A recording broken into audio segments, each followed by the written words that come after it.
piece comes from the author Annie Proulx. She has won the Pulitzer Prize, and the piece I'm reading was originally published in the New Yorker and was made into a movie, and it comes from the short story Brokeback Mountain. So I want to let you guys know that there is some vulgarity, but it all pertains to the piece, and it is by an accredited writer, so I don't want you to take offense to it, okay?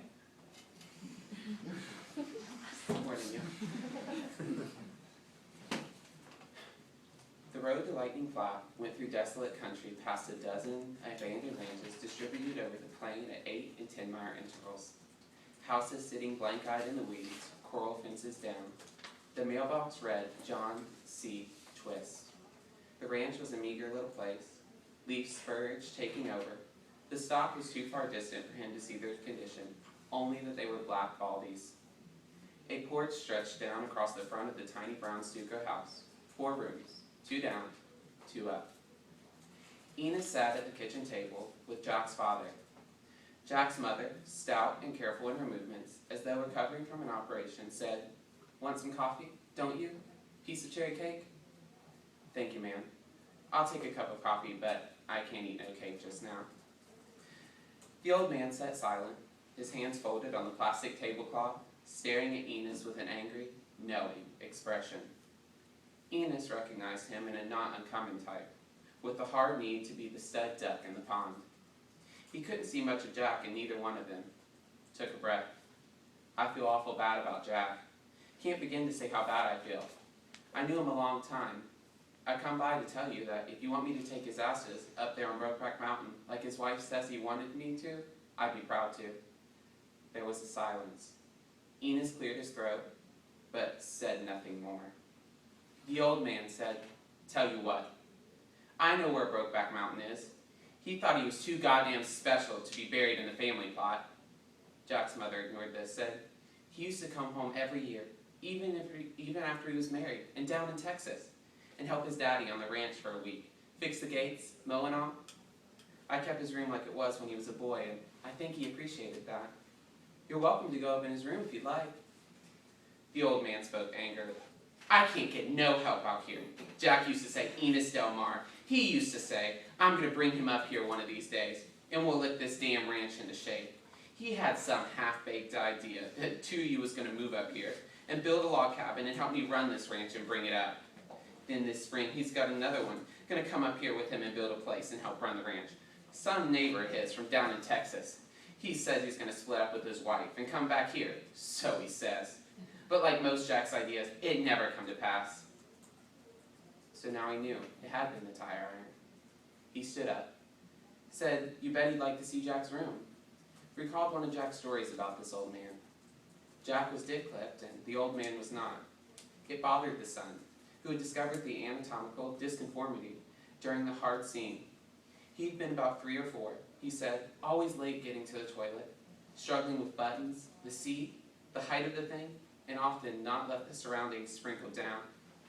The old man blew up at about this one time, worked into a crazy rage.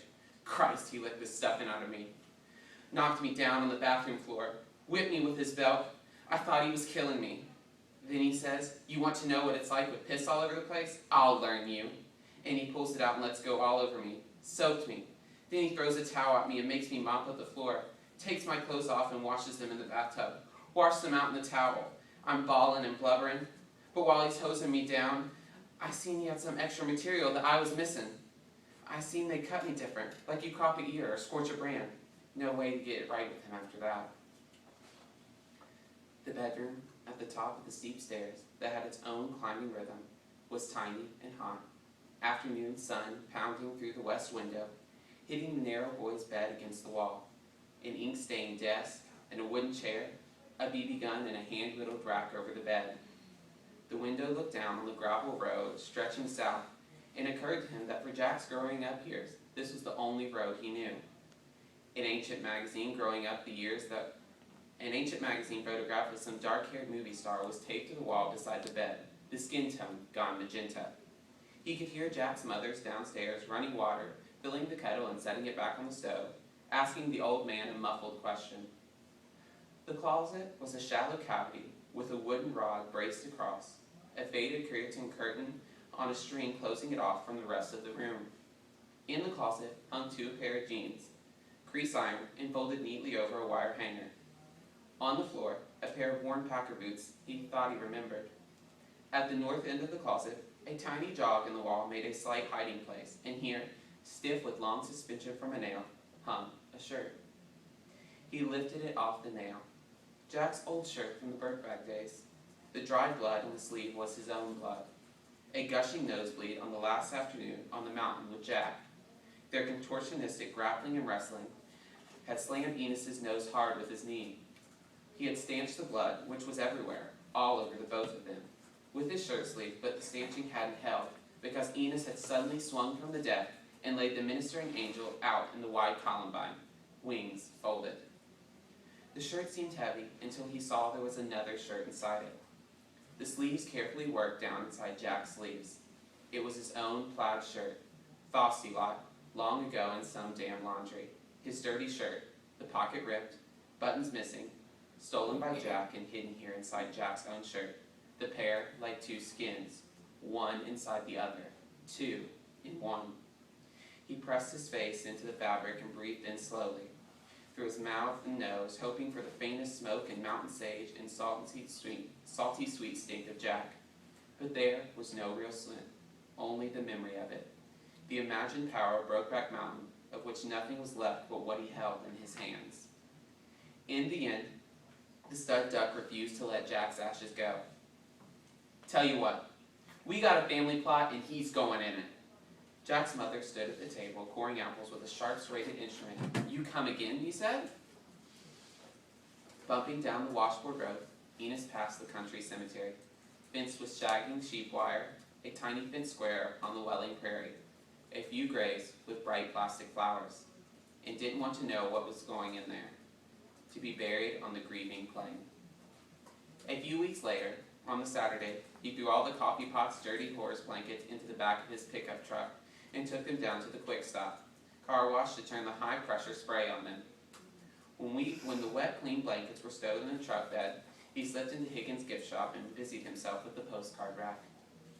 Enos, what are you looking for, rooting through them postcards? Said Linda Higgins, throwing a sopping brown coffee filter into the garbage can. Seen a Brokeback Mountain? Over in Fremont County? No, north of here. I didn't order none of them. Let me get the order list. They got it, I can get you 100. I gotta order some more cards anyway. One's enough, said Enos. When it came, 30 cents. He pinned it up in his trailer, brass-headed tack in each corner. Below it, he drove a nail, and on the nail he hung a wire hanger, and 2 old shirts suspended from it. He stepped back and looked at the ensemble through a few stinging tears. Jack, I swear, he said, though Jack had never asked him to swear anything, and he himself was not the swearing kind. Around that time, Jack began to appear in his dreams. Jack as he had first seen him, curly-headed and smiling, and buck-toothed, talking about getting up off his pockets and into the control zone. But the can of beans with the spoon handle jutting out and balanced on the log was there as well.